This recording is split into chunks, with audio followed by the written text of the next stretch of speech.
They say your 10th wedding anniversary is supposed to be about tin or aluminum-strong, flexible metals that symbolize a decade of resilience.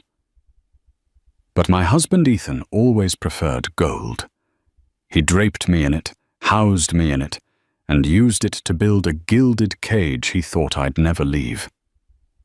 Tonight was our anniversary dinner, hosted by his powerful family. I walked in 8 months pregnant with our son, my heart a leaden weight in my chest, because I already knew.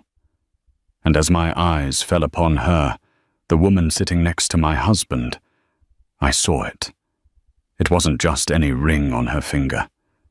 It was my wedding ring. But I wasn't there to cry. I was there to collect.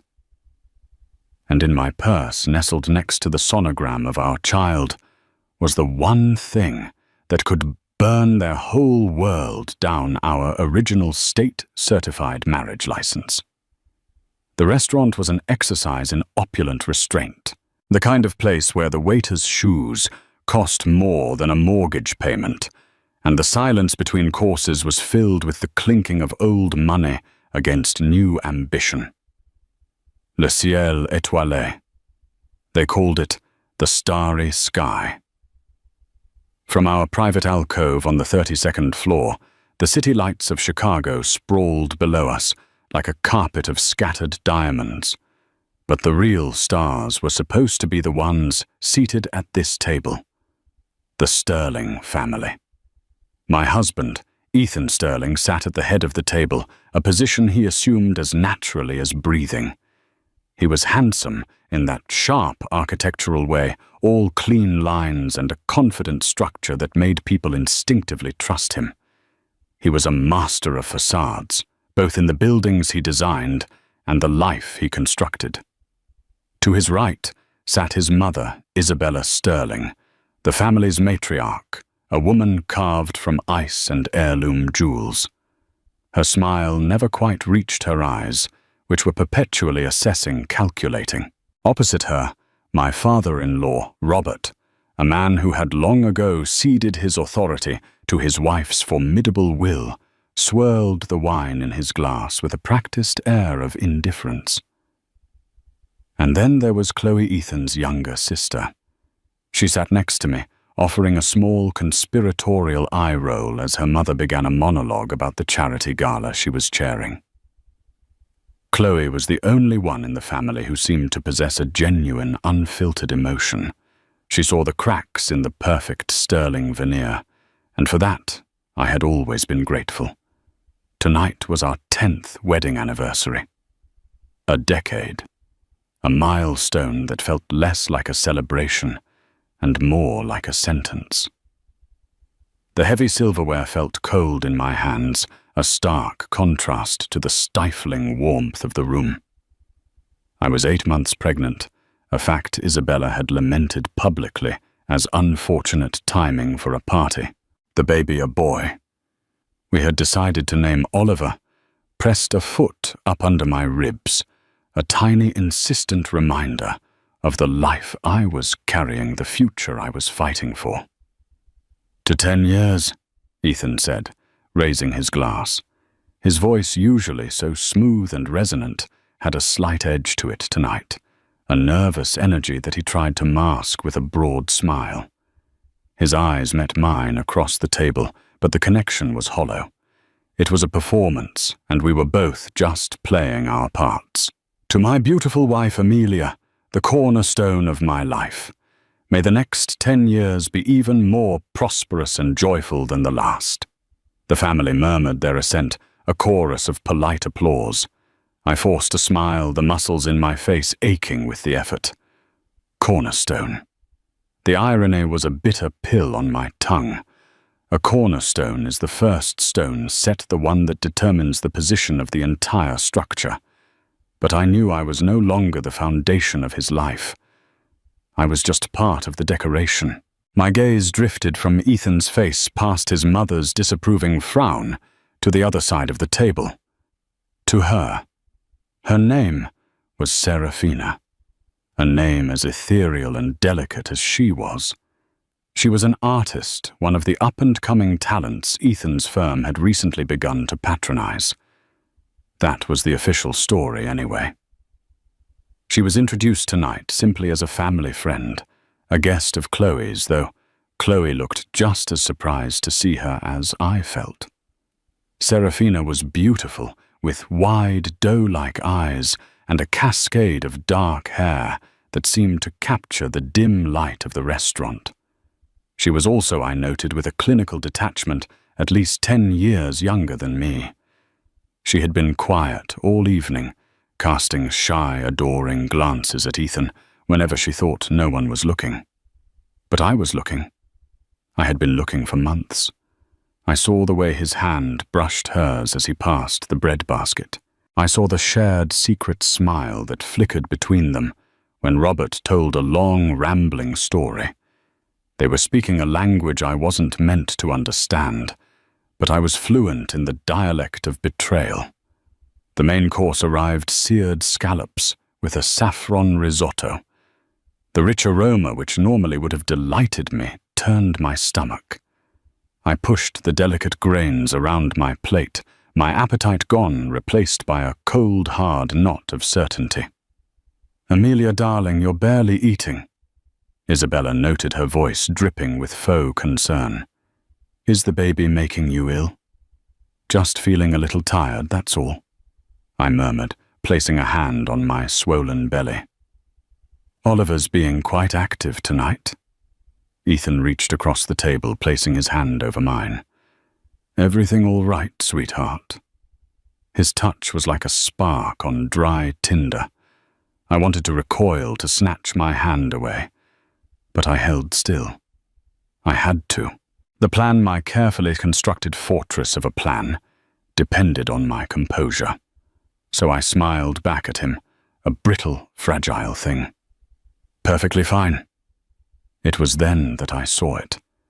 As Ethan's hand retreated, my eyes followed it back across the table. Serafina, flustered by the brief moment of intimacy between husband and wife, raised her own hand to tuck a stray strand of hair behind her ear. And on the third finger of her left hand, a foe ignited in the dim light. It wasn't just a ring. It was the ring. My ring. Not my engagement ring, a classic 2-carat solitaire that now felt tight on my swollen finger. No, this was my wedding band. It was a custom piece Ethan had designed himself, a delicate braid of white and rose gold meant to symbolize our 2 lives intertwining. Inside I knew the inscription by heart. My beginning and my end. ES to AR. The world seemed to tilt on its axis. The low hum of conversation faded into a dull roar in my ears. The air grew thick, heavy, impossible to breathe. Every detail of the ring was seared into my memory, and the one on her finger was an exact match. The way the light caught the brushed finish of the rose gold, the precise twist of the metal at the top. I felt Chloe's hand on my arm.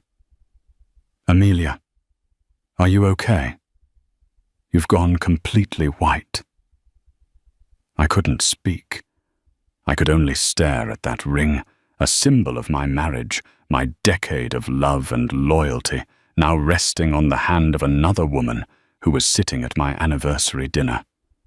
The sheer audacity of it was breathtaking. This wasn't just an affair.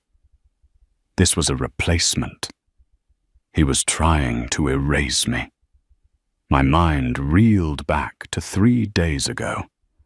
I had been looking for the ring. I'd taken it off to apply lotion and had placed it in the small porcelain dish on my vanity. When I went to put it back on, it was gone.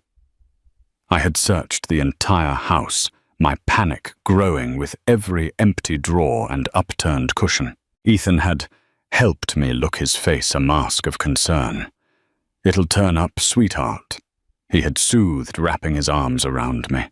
"It's just a thing. We can always replace it. It's just a thing. Now, seeing it on her finger, the calculated cruelty of his words hit me with the force of a physical blow. He hadn't just allowed me to believe I'd lost it. He had taken it. He had stolen a piece of my life, a piece of our history, and had gifted it to his mistress. He had seated her at our table in front of his family on the very night meant to celebrate the vows he had so thoroughly desecrated. A hot, white rage began to burn through the shock, melting the ice in my veins. It was a fury so pure and so potent that it cleared my head, sharpening my focus. The nausea subsided, replaced by a wave of adrenaline. They thought I was a fool. They thought I was a weak, pregnant wife who could be placated and eventually discarded. They thought I would sit here and quietly accept my own erasure. They were wrong. I met Ethan's gaze again. He was watching me, a flicker of something fear triumph in his eyes. He saw that I had seen the ring. He was waiting for my reaction, waiting for the tears, the accusations, the messy, hysterical scene that would prove to everyone that I was the unstable one. I gave him none of it. Instead, I took a slow, deliberate sip of water. I calmly placed my napkin on the table. My hand went to the expensive leather handbag resting on the seat beside me. Inside passed my wallet and the baby's sonogram. Pictures of my fingers found the crisp, folded edge of the document I had retrieved from our safe deposit box that morning. The real one, the original, the one with the raised state seal and the signatures that bound us together in the eyes of the law.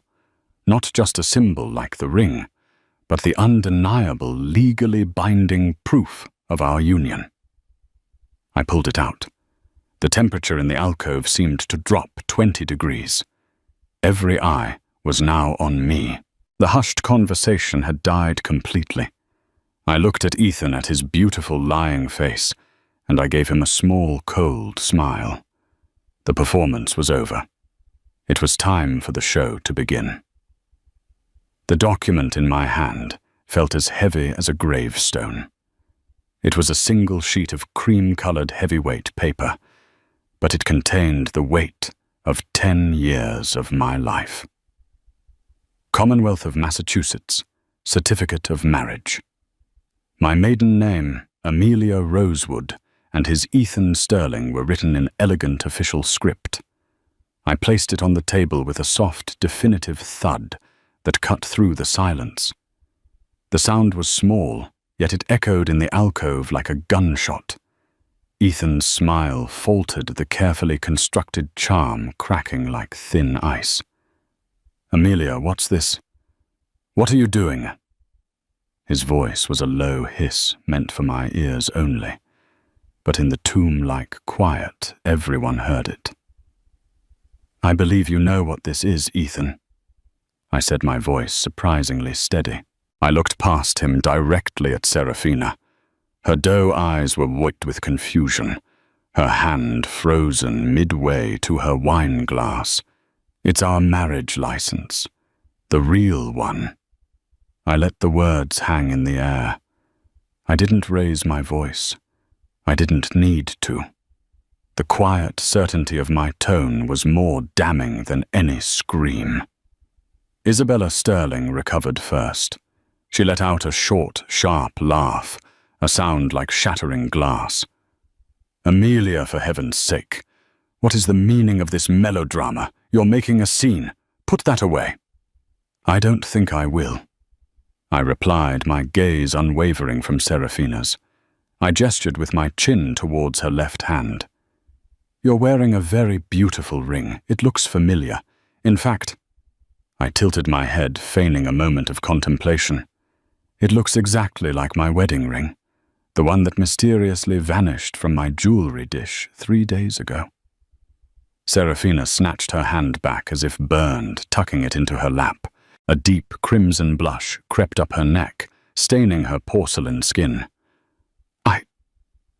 I don't know what you're talking about," she stammered, looking at Ethan with panicked eyes. "Ethan gave this to me," He said it was a symbol of his promise. A promise? I echoed the word, dripping with scorn. What exactly did he promise you, Serafina? That he was a single man, that his very pregnant wife of 10 years was just an inconvenient roommate. Amelia, that's enough, Ethan boomed, slamming his hand on the table. The water glasses jumped and a few drops of red wine sloshed onto the pristine white tablecloth, spreading like a bloodstain. You're hysterical. The pregnancy is clearly making you irrational. Apologize to our guest immediately. Our guest? The casual dismissal sent another surge of cold fire through me. Hysterical! I laughed, a real humorless sound this time. Irrational, no, Ethan. I've never been more rational in my life. For 10 years I've lived in the House of Sterling, playing the part of the devoted, supportive wife. I hosted your dinner parties. I smoothed over your rough edges. I stood by you while you built your empire. And I did it gladly, because I was your wife. Because I loved you. My voice cracked on the last 3 words, the only betrayal of the deep well of pain beneath the anger. I took a breath, steadying myself. I would not cry. Not here. But a funny thing happened. I started to notice things. The late nights at the office. The hushed phone calls you'd take in the other room. The credit card statements for hotels I'd never been to and jewelry I'd never received. I paused, letting the implications sink in. Chloe was staring at her brother with dawning horror. Robert had the decency to look ashamed, his eyes fixed on his plate. Only Isabella maintained her icy glare. And then, I continued, my voice dropping to a conspiratorial whisper, I found out about Serafina, about not just that you were sleeping with her, but that you were building a whole new life with her. You told her you were getting a divorce, didn't you? You told her I was emotionally unstable, that our marriage was just a business arrangement we couldn't get out of yet. Serafina's gasp was all the confirmation I needed. Her eyes filled with tears as she stared at Ethan, a look of profound betrayal on her face. Ethan, is that true? You told me she signed the papers months ago. She's lying, Sarah. Ethan insisted, his voice losing its authoritative edge, replaced by a desperate pleading. He was trying to hold on to his new reality, but the foundation was crumbling. Amelia is unwell. She's making all of this up to hurt me. Am I? I slid the marriage license across the polished wood of the table until it stopped directly in front of Serafina's plate. Then, what is this a-fantasy? This is a legally binding document dated 10 years ago. It proves that he and I are married. It proves that the child I am carrying is his legitimate heir. And it proves that whatever promises he made to you, whatever future he dangled in front of your face, was built on a foundation of lies. I stood up. Then the chair scraping loudly against the floor. I was the one in control now. All the power he and his family wielded, all their money and influence meant nothing in the face of this simple, irrefutable truth. The ring on your finger, I said, my voice cold and hard as steel, is not a promise. It's stolen property. He didn't buy you a new ring, Serafina. He stole mine, because he's not just a liar and a cheat. He's a coward and a thief. He didn't have the courage to build something new with you, so he tried to give you a cheap second-hand copy of my life. Isabella rose to her feet, her face a mask of fury. How dare you speak to my son like that in his own home, at his own party? Correction, Isabella. I shot back, turning to face my mother-in-law for the first time. This isn't his party. It's our anniversary dinner. A celebration of a marriage you have actively encouraged him to destroy. You knew about her, didn't you? You've probably met her for lunch, planned their future together while I was at home planning a nursery. The flicker in her eyes told me I'd hit the mark. The complicity was absolute.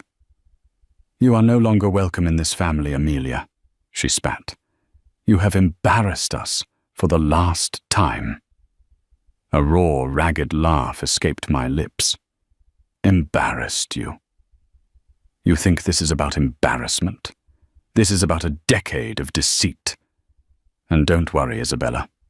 I have no intention of remaining in this family. In fact, my lawyer will be in touch with your son tomorrow morning to discuss the terms of our divorce.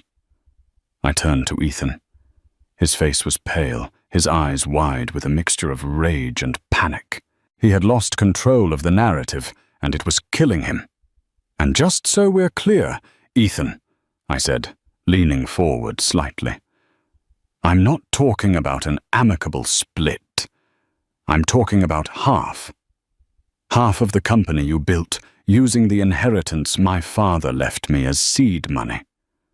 Half of the portfolio we built together. Half of this perfect life you tried to steal from me and give to her. And I will get full custody of my son. You will not do to him what you have done to me. I straightened up and looked around the table one last time. At Robert's averted gaze, at Chloe's tear-streaked face, at Isabella's pure, unadulterated hatred, and at Serafina, who was now openly sobbing the stolen ring on her finger, looking garish and cheap. Finally, I looked at Ethan, the man I had loved, the man who had become a stranger. Happy anniversary, darling. I said the words dripping with ice. Then I turned my back on all of them, on the wreckage of my marriage and the ruins of the Sterling family, and I walked out of the restaurant. I didn't run. I walked, my head held high, my hand resting protectively on the small life kicking within me. The real cornerstone of my new life. The elevator ride down from the 32nd floor was a journey through a vacuum. The opulent music of the restaurant faded, replaced by the low mechanical hum of the descending car. The reflection in the polished brass walls showed a woman I barely recognized. Her face was pale and set her eyes burning with an intensity that felt foreign. The expensive maternity dress I had bought for the occasion now felt like a costume from a play that had just ended in disaster. My body was thrumming with adrenaline, a high-frequency vibration under my skin. My hands were shaking, so I clasped them over my belly, grounding myself in the steady, rhythmic movements of my unborn son. He was real. This was real.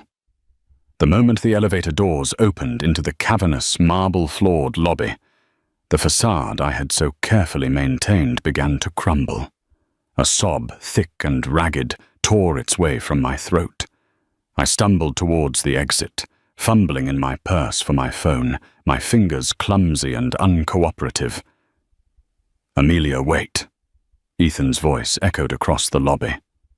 I didn't stop. I pushed through the heavy glass doors and into the cool night air. A valet, startled by my sudden appearance, rushed forward. "Mrs. Sterling, your car. Don't you dare walk away from me," Ethan snarled, grabbing my arm just as I reached the curb. His grip was like iron. I wrenched my arm free, spinning to face him. The frantic energy of the city street, the blare of horns, the chatter of passers-by seemed to fade into the background, a distant soundtrack to our own private war. "Don't touch me." I seethed, my voice low and dangerous. "Don't you ever touch me again." "You have no idea what you've just done," he said, his face contorted with a rage that eclipsed any I had ever seen from him. "You humiliated me. You humiliated my family." "You humiliated me," I shot back, my voice rising. "You destroyed our marriage, our family, our future. You sat a woman wearing my stolen wedding ring at our anniversary dinner, and you have the audacity to talk to me about humiliation. It wasn't supposed to happen like that, he said, his voice dropping, trying to regain control. It was his classic move: escalate, then de-escalate and manipulate. Sarah wasn't supposed to wear the ring tonight. It was a mistake. I was going to tell you. After the baby was born, I was trying to protect you.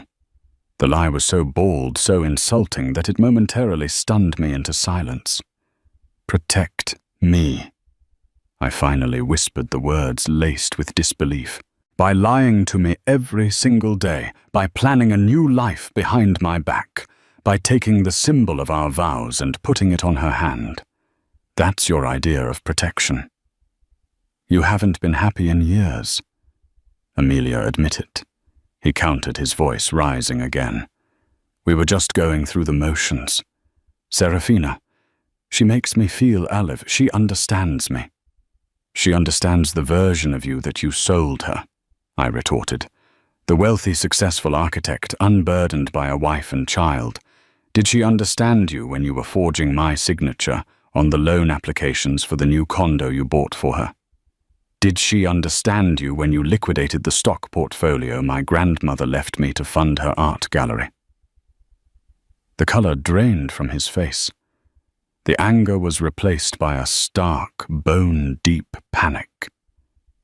This was the twist he hadn't seen coming. He thought my knowledge ended with his infidelity.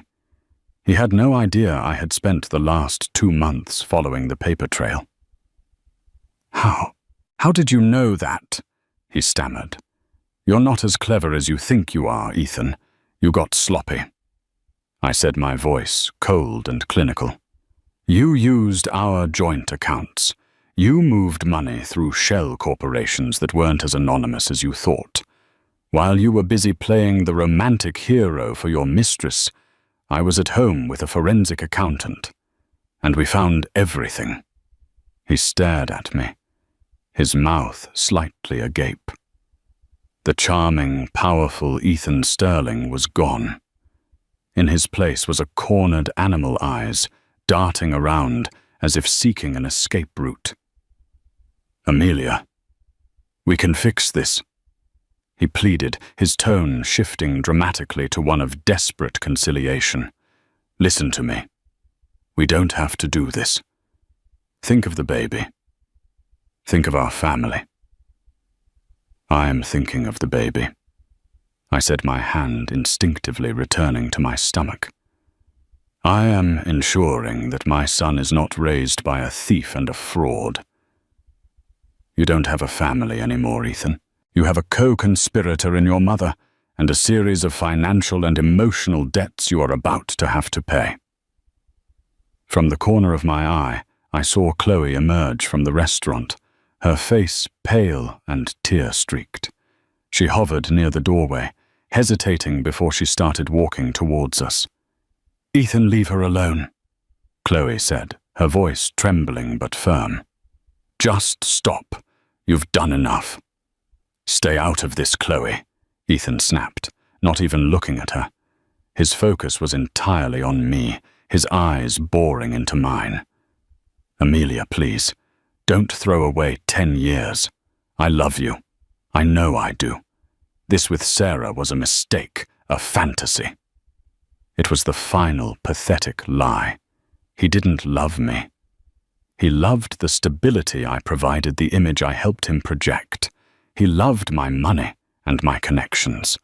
And now that he was about to lose it all, he was trying to rewrite the entire script. The only mistake, I said slowly, was mine. For believing you were a man of integrity. For trusting you with my heart, my future, and my inheritance. I looked over at Chloe, offering her a sad, grateful smile. Thank you, Chloe. I turned my back on him then for the last time. The valet, who had been watching the entire exchange with wide-eyed fascination, seemed to snap to attention. Your car, Mrs. Sterling? He asked again, his voice now hushed and respectful. "Yes, please, Michael," I said, my voice clear and steady. "And from now on, it's Ms. Rosewood." As I slid into the cool leather of my car, I didn't look back. I didn't want the last image of my husband to be this pathetic, crumbling version. I wanted to remember the cold fury in my own heart, the weight of the truth in my hands, and the feeling of utter terrifying and exhilarating freedom as I drove away, leaving the wreckage of the House of Sterling smoking in my rear-view mirror. The tears came then hot and fast, but they weren't just tears of sorrow. They were tears of purgation, washing away a decade of carefully constructed lies and leaving behind the hard, unshakable foundation of the woman I was about to become. The drive home was a blur of traffic lights and tear-streaked asphalt. The familiar streets of our Lincoln Park neighborhood felt alien. The grand brick and limestone townhouses like monuments to a life that was no longer mine. When I pulled into the driveway of the house, my house, I corrected myself, bought and paid for with the bulk of my inheritance, I didn't immediately go inside. I just sat in the dark, the engine ticking as it cooled, and let the full weight of the night descend upon me.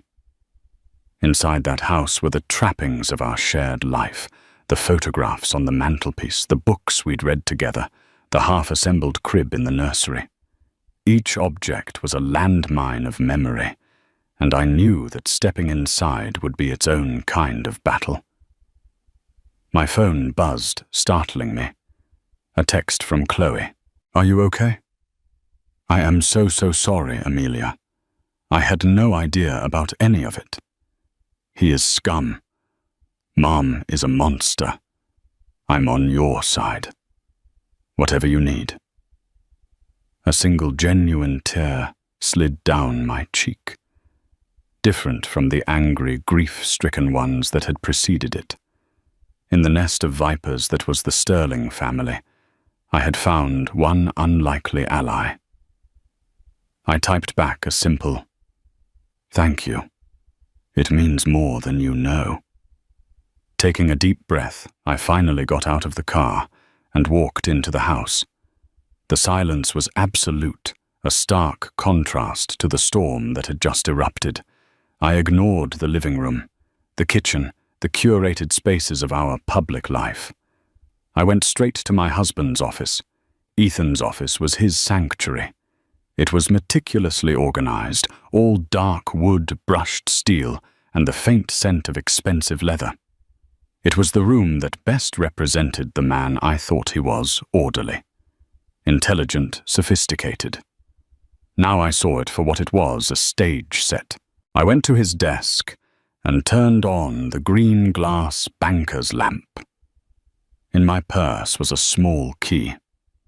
It didn't belong to a diary, but to the bottom right-hand drawer of his antique desk, the one he always kept locked. I'd found the spare key months ago, tucked away in an old coat pocket, and had it duplicated. At the time, I'd told myself it was for emergencies. In truth, a seed of suspicion had already been planted. The lock clicked open. Inside it was not the chaos of a secret life, but more of Ethan's obsessive order. There were files neatly labeled, but these labels weren't for architectural projects. They were names. Serafina Artistry LLC, Lakeview Condo Holdings, Sterling Future Investments. For the next 3 hours, fueled by a grim and righteous fury, I pulled his secret life apart, piece by piece. My work with the forensic accountant, Mr. Davies, had given me the roadmap. Now I was collecting the original documents. There it was, the purchase agreement for a $2 million condominium on Lakeshore Drive, purchased by a holding company I'd never heard of. The down payment I saw from a highlighted bank transfer slip, stapled to the back, had been wired directly from a brokerage account that held the stocks my grandmother had left me. An account that required dual signatures for any withdrawal over $10,000. My signature was there, a perfect, elegant forgery. My blood ran cold. This wasn't just marital infidelity. It was multiple felonies. Fraud. Forgery. Grand larceny. I found the incorporation documents for Serafina Artistry LLC. Ethan was listed as the sole director and shareholder. He hadn't just funded her gallery, he owned it. He owned her. The monthly statements showed lavish expenses, art supplies, trips to Art Basel in Miami and Venice, consulting fees that were clearly just cash infusions. He had built her a beautiful life, a creative paradise, and he had done it all with my money. My phone rang a number I didn't recognize. I hesitated, then answered, my voice wary. "Hello. Is this Amelia?" The voice was small, shaky, and instantly familiar. "Serafina?" I asked, my stomach tightening. "Yes. I got your number from Chloe," she said, her voice thick with tears. "I am so sorry. I swear to you I didn't know. He told me you were divorced. He showed me papers." "Let me guess," I said, my voice flat, devoid of sympathy. "He showed you unsigned drafts his lawyer had drawn up. He told you it was just a formality, that the judges were backed up." There was a choked sob on the other end of the line. "Yes, how did you know?" "Because he's a predictable liar," I stated. "And you were a predictable target. Young, talented, a little naive. You believed the fairy tale." "He gave me the ring this morning," she whispered. "He said it was his grandmother's, that he'd been saving it. He said tonight was about closing a chapter with his family and starting a new public one with me. I feel so stupid, so used." A part of me, the old empathetic. Amelia felt a flicker of pity for this girl. She was a victim in her own way. But that part of me was buried under layers of betrayal and a fierce, protective maternal instinct. "You were used," I said, my tone hardening. "But your stupidity doesn't absolve you. You never once thought to look me up to question why his ex-wife was still living in his house. You chose to believe the convenient lie because the alternative didn't come with a condo on Lakeshore Drive." "That's not fair," she cried. "Fair," I scoffed. "Fair is the last thing you should be asking for right now. Did you know the gallery he bought for you was paid for with money stolen from me, from my dead grandmother?" The silence on the other end was profound. She hadn't known. Of course she hadn't. Her fairy tale didn't include criminal conduct. "I'm going to send you an address," I said, my mind working quickly. An idea was forming a new, sharper edge to my plan. "It's a lawyer's office. Be there Monday morning at 9 a.m. Bring every document Ethan ever gave you, every gift, every receipt. If you want to salvage any part of your life and career from the wreckage he's about to become, you'll be there, and you will tell them everything." "Why would I help you?" she asked, a hint of defiance in her voice. "Because right now you are an accessory to his crimes." I said, the lie tasting like power. It wasn't strictly true, but it was close enough to the truth to be effective. "You are living in an asset purchased with stolen funds. You are the beneficiary of his fraud. When this goes public, and believe me, it will go public. Do you want to be positioned as his accomplice or as another one of his victims? Your choice." I didn't wait for an answer. I hung up the phone. My eyes fell upon one last file at the bottom of the drawer. It was thinner than the others, labeled simply Oliver. My heart stopped. With trembling fingers I opened it. It wasn't filled with plans for a nursery or trust fund documents. It was correspondence with a law firm. Not his usual corporate lawyers, but a boutique firm specializing in custody battles. He had been preparing for this. He had been building a case against me for months. There were printouts of my social media notes about my emotional state, even a preliminary inquiry into hiring a private investigator to follow me. He wasn't just going to leave me.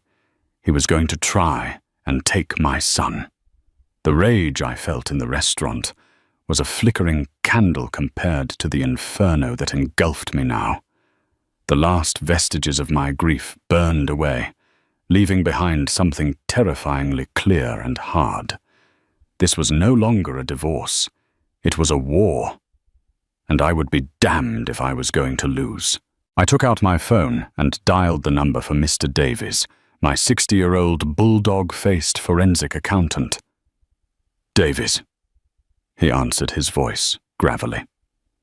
"It's Amelia Rosewood," I said. "We're escalating. I want you to meet my new lawyer and me on Monday morning, and I need you to find everything, every hidden asset, every secret account, every dollar he has ever tried to hide. I don't just want to divorce him. I want to bankrupt him. I want to utterly and completely destroy him." There was a pause on the other end of the line, and then a low chuckle. "Ms. Rosewood," he said, a note of genuine admiration in his voice. "I thought you'd never ask." The weekend passed in a fugue state of methodical preparation. Sleep was a luxury I couldn't afford.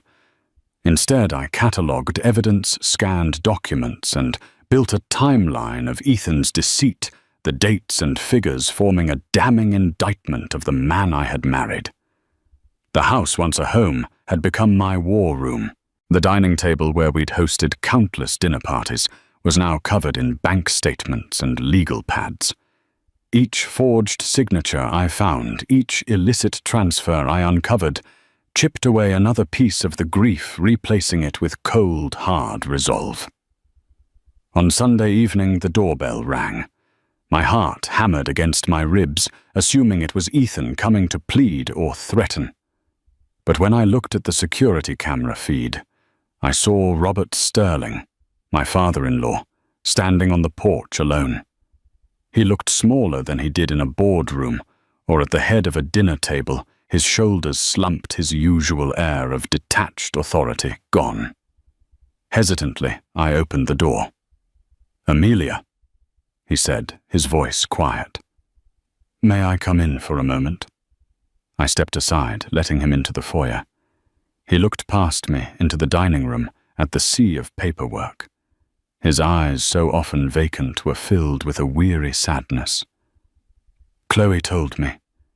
She told me what you said. About the money. The forgeries," he began, unable to meet my gaze. I didn't want to believe it. "And do you believe it now?" I asked, my voice devoid of warmth. "I went to my office. I have access to the family's central accounts," he confessed, finally looking at me. "I saw the transfers, the liquidations. I saw what he did to your grandmother's portfolio. I am so sorry, Amelia. This is a disgrace." I remained silent, waiting. This wasn't a social call. "Isabella is beside herself," he continued, wringing his hands. "She refuses to see it. To her, the only crime committed was your public display. She's talking about hiring the best peer firms, the most aggressive lawyers. She wants to paint you as an unstable gold digger. Let her try," I said calmly. "The truth has a funny way of cutting through PR spin, especially when it's backed by federal fraud charges." Robert flinched at the words. "It's come to that. It came to that the moment he decided to forge my name and steal from me to fund his affair," I stated plainly. "What do you want, Robert?" He took a deep breath. "I want to help, not just for you, but for my grandson. The Sterling name has been a source of pride in this city for 3 generations. We've built hospitals, funded university wings. My son has tarnished that. He has brought shame upon us with his greed and his cruelty. I will not stand by and let Isabella's pride destroy what's left of our family's integrity." He reached into his jacket pocket and pulled out a thick envelope. "These are from my personal files. Records of every financial gift the family has given Ethan since your wedding. Documentation of his initial business loans, which, contrary to what he may have told you, were contingent upon his marriage to you and the access it gave him to your family's network. It proves that his entire career was built on your foundation. It might help your lawyers." I took the envelope, stunned. It was a defection, a quiet seismic shift in the family alliance. "Why?" I asked, the single word encompassing a dozen questions. Why now? Why not before? Why betray your own son? "Because my son is a 35-year-old man who is about to have a child of his own." Robert said, his voice heavy with regret. And somewhere along the way, I failed him. I let his mother indulge his every whim. I let his ambition curdle into arrogance. Maybe this is the only way for him to finally learn that actions have consequences, and because my grandson deserves to have a mother who is solvent, secure, and free from the poison of this family. He turned to leave, then paused at the door. "Be careful, Amelia. Ethan is my son. I know what he's capable of when he's cornered. He won't go down without a fight." Monday morning arrived grey and drizzling, a fitting backdrop for the day's business. I met my new lawyer, a sharp, no-nonsense woman named Jessica Albright, at a coffee shop before our meeting. I had hired her on the recommendation of a friend who had described her as a velvet-gloved shark. As we walked into the sleek downtown offices of her firm, the first person I saw sitting in the waiting area was Serafina. She looked pale and frightened, clutching a large portfolio case to her chest. She stood when she saw me, her eyes red-rimmed. She didn't offer an apology, just a nervous, "I brought everything." "Good," I said, offering nothing more. We were shown into a large conference room overlooking the rain-slicked city. Mr. Davies was already there, along with 2 of Jessica's junior associates. The table was vast, but the amount of evidence we had collected covered nearly every inch of its polished surface. Robert's envelope was there, as was Serafina's portfolio. Jessica Albright ran the meeting with terrifying efficiency. She listened intently as I laid out the timeline, as Mr. Davies explained the intricate web of financial fraud, and as a tearful Serafina detailed the lies Ethan had told her, producing text messages and emails that corroborated her story. She handed over the ring, which Jessica placed in a small labeled evidence bag with a pair of tongs as if it were radioactive. "He told me he was flying to Reno next month to establish residency," Serafina said, her voice barely a whisper. "He said he would file for a quick divorce there, that you had agreed to it." "A fraudulent divorce to cap off the fraudulent life," Jessica mused, making a note. Classic narcissist playbook.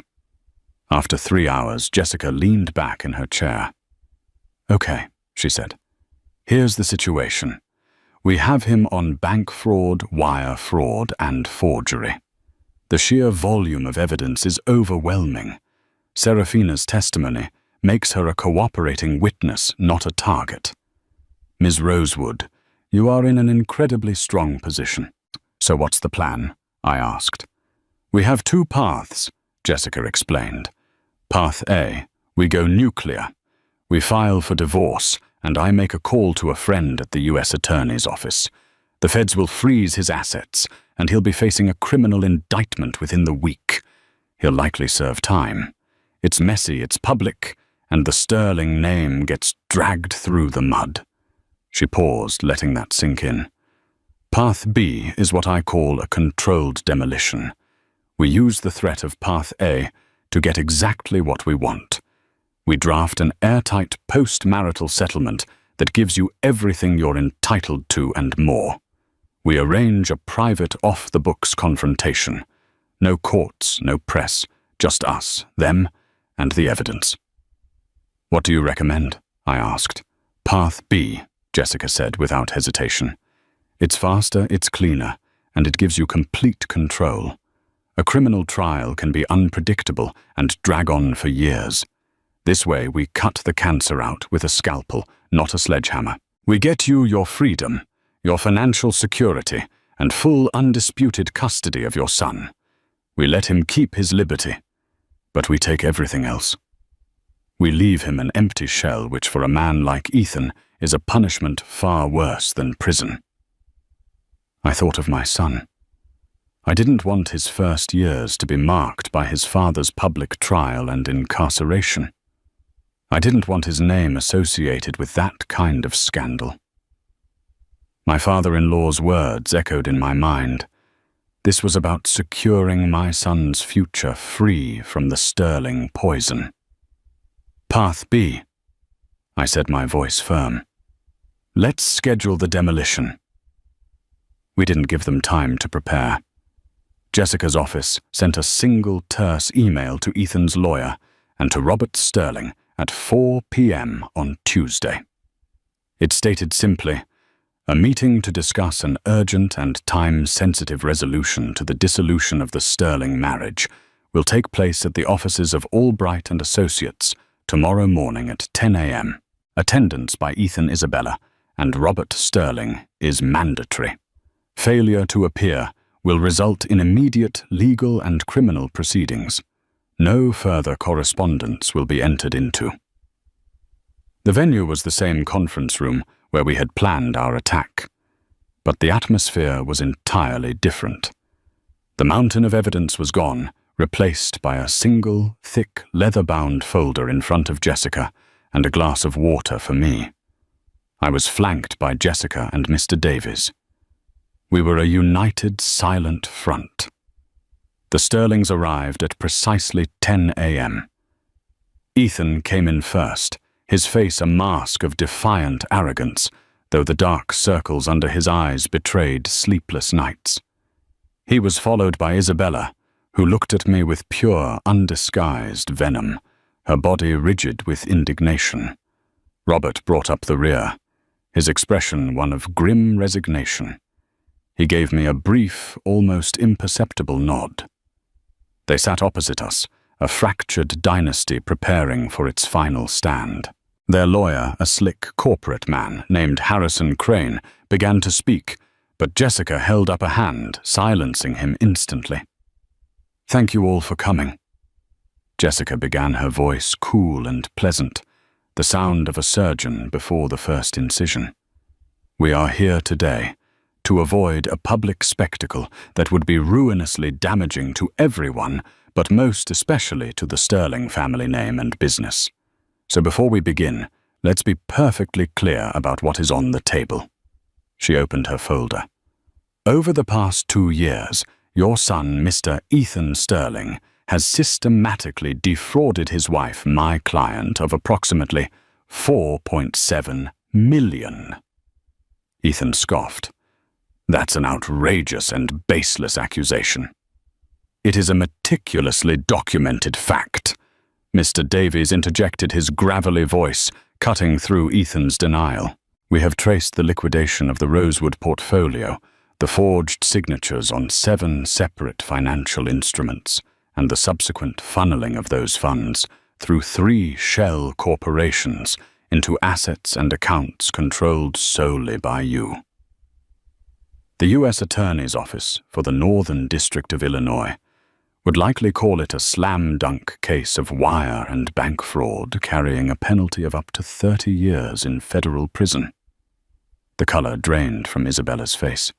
Ethan's jaw tightened, but he remained silent. "Furthermore," Jessica continued, "we have a signed, notarized affidavit from Ms. Serafina Collins, along with emails, texts, and financial records detailing your fraudulent promise of marriage, your intention to commit bigamy, and your plan to file for a fraudulent divorce in another state. While less of a prison time issue, the press would have an absolute field day with it. Sterling Scion's stolen ring and secret life. I can see the headlines now. Isabella let out a strangled gasp. This is blackmail. No, Mrs. Sterling, Jessica corrected her calmly. Blackmail is the threat of exposing a secret. I am merely stating the consequences of the crimes your son has already committed. This is a settlement negotiation. Jessica slid a document across the table. It was thick, bound in blue. This is a post-marital asset and custody agreement. It is non-negotiable. You will not contest it. You will not amend it. You will sign it today. Here are the terms. She stood up and began to pace slowly behind her chair as she spoke. 1 Amelia receives the townhouse free and clear. The mortgage will be paid in full from the Sterling Family Trust within 30 days. 2. The entirety of the stolen $4.7 million will be returned to a trust established for Amelia and her son Oliver, also from the family trust. This is not alimony. It is restitution. 3. Ethan will permanently relinquish all parental rights to Oliver. He will have no claim to custody or visitation now or ever. His name will not be on the birth certificate. My client believes that a man of your son's moral character would be a detrimental influence. The Sterling name in this instance is a liability, not an asset. 4. Ethan will divest his shares in Sterling Architecture. They will be transferred to his father, his sister, or whomever. But he will be scrubbed from the company he built with my client's money. And 5. Jessica stopped pacing and leaned her hands on the table, looking directly at Ethan. You will all sign a comprehensive non-disclosure and non-disparagement agreement. You will never speak of Amelia or her son publicly or privately again. Any violation and the entire dossier of your financial crimes, she tapped the folder in front of her, goes directly to the authorities and the Chicago Tribune. Are there any questions? The silence in the room was absolute. Ethan looked as if he'd been physically struck.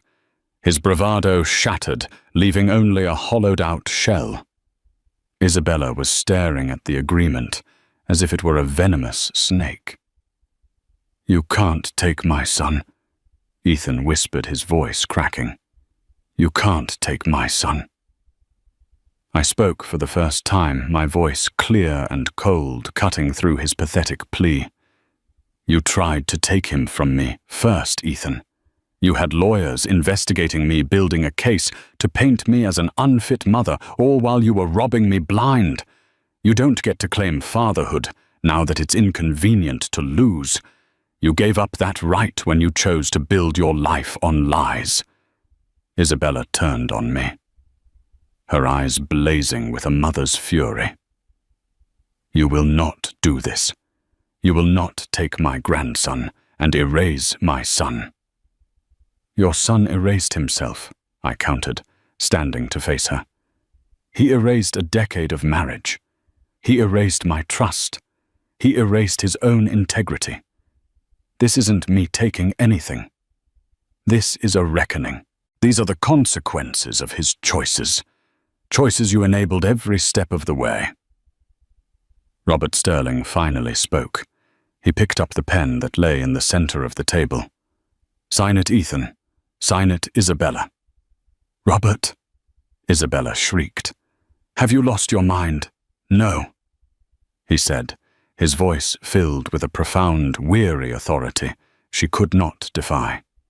I have found it. It is over. We will sign the papers, we will pay the price, and we will try to salvage what little honor we have left. This is not a negotiation.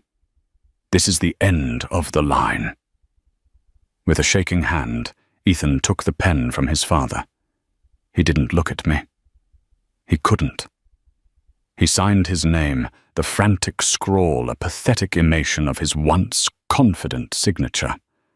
Then, with a look of utter defeat, Isabella signed. Finally, Robert added his own name, sealing the pact. It was done. I stood there for a moment, looking at the ruins of the family that had almost consumed me. I felt no triumph, no joy, just a vast, quiet emptiness where a decade of my life used to be. But it was a clean emptiness, a space to build something new. I turned and walked out of the room without a backward glance. I didn't need to see their faces anymore. I walked out of the building and into the bright, clear light of the day. The rain had stopped. I placed a hand on my belly, feeling the strong, steady kick of my son. My Oliver. My beginning. My future. The House of Sterling had crumbled, but my foundation was stronger than ever. And just like that, it was over. Walking away from that building wasn't just the end of my marriage. It was the demolition of a life built on lies and the first step onto solid ground that I owned. The story of Ethan and the stolen ring became a silent, settled affair, a ghost haunting the ruins of the once proud Sterling family. I gave birth to a beautiful, healthy boy named Oliver Rosewood, and the only legacy he carries is one of strength and truth.